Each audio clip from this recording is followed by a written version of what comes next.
Well, here's a bit of a sleeper for you. While all this other stuff's bubbling around, there are moves afoot on this carbon pollution reduction nonsense. Barack Obama in America is talking about global warming. Only this month, the United States Senate is apparently going to take up an environmental bill, one full of subsidies and concessions to industry. And there is to be another Copenhagen, if you put it that way, in Mexico City later this year. President Obama, remember, campaigned for the White House on a comprehensive cap-and-trade scheme. That's our ETS stuff. And all this talk about slashing US greenhouse gas emissions by 80% of 2005 levels by 2050 is all in the never-never. But Kevin Rudd argued that a new era had dawned, and Kevin Rudd too is arguing the same position.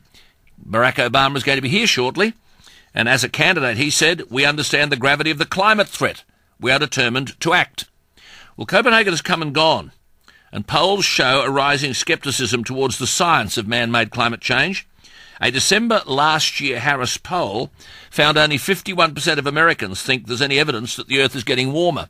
We don't conduct polls on this anymore in this country. Presumably they're frightened about what the outcome might be. The number of Americans, though, who rate climate change as a major policy priority, when almost 10% of them are unemployed, the number of Americans believing this stuff is dropping dramatically. You'd think that climate change fatigue was setting in. The governments of China and India won't be joining the West in some economic suicide pact.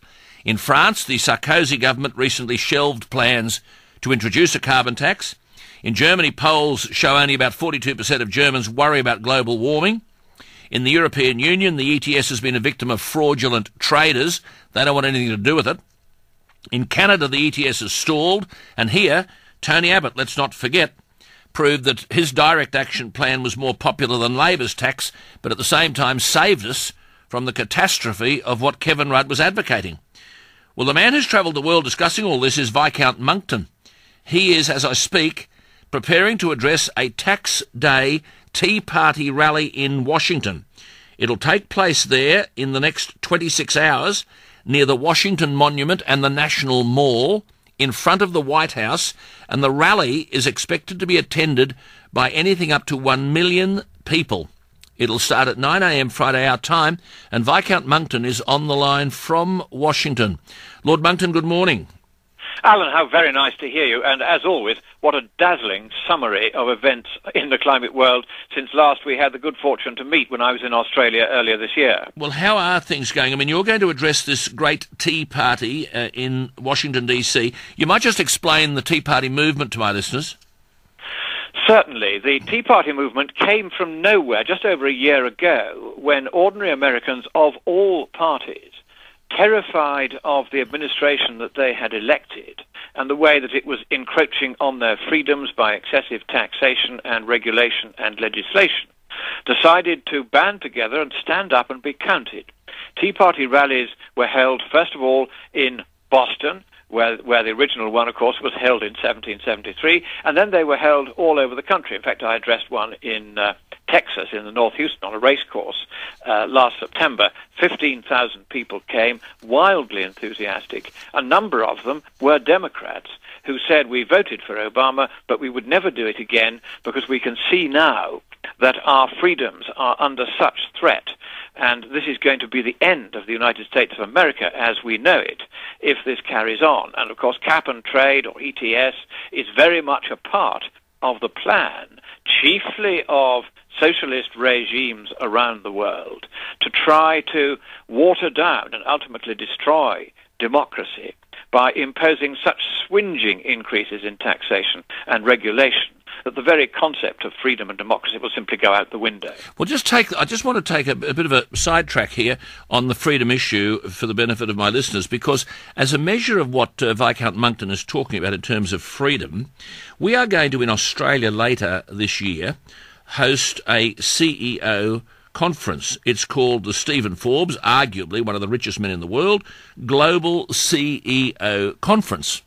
Now, given that CEOs are chief executives of major corporations and businesses internationally, and given that a carbon tax is an enormous issue and a massive invasion of their wealth, then the argument has been volunteered by many that perhaps Christopher Monckton should be addressing this conference.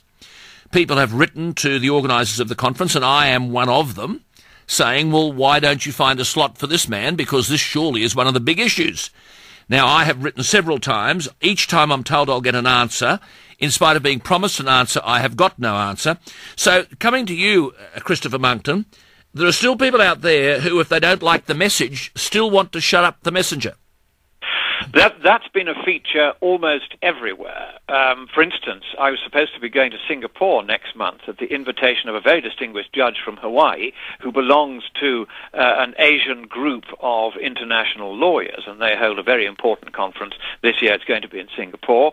And Al Gore was going to speak, and so my friend from Hawaii put my name forward and said, well, we think we also ought to have the other side, to be fair. Al Gore's side is well represented in the mainstream media. We don't hear the other side enough. Why don't we get Lord Monckton? And he put forward not only my name, but the names of 11 other people as well, so that they couldn't just say, oh, well, we object to Lord Monckton because. And in fact, they rejected all 11 and said they were not going to have anybody putting the other side of the case. I've come across this time and time and time again. Indeed, I tried to participate in what's called the scoping meeting for the fifth IPCC report. The IPCC is the body which does climate change science for the UN and is supposed to represent the international consensus. It's supposed to be open and transparent. It's supposed to hear the views of other people. I wanted to go to that scoping meeting and indicate problems with the previous reports and suggest that they be fairly and squarely addressed in the next report. And I was told by the lead author of the previous report that because I disagreed with the IPCC's conclusions, I and anyone like me would not be welcome. That's right, and even in our own country, when we sought to have you address the National Press Club so that the nation could hear another point of view, they miraculously just didn't have, and conveniently, a slot to accommodate you. Which was quite interesting, because the slot they might have accommodated me with was the slot which would normally have been filled right at the beginning of a parliamentary session, either by the Prime Minister or by the Leader of the Opposition, both of whom had turned them down. And in fact, they had a desperate scramble at the last minute to find anybody from Parliament who would be willing to go and speak so that they could legitimately keep me out. It was a very disfiguring moment.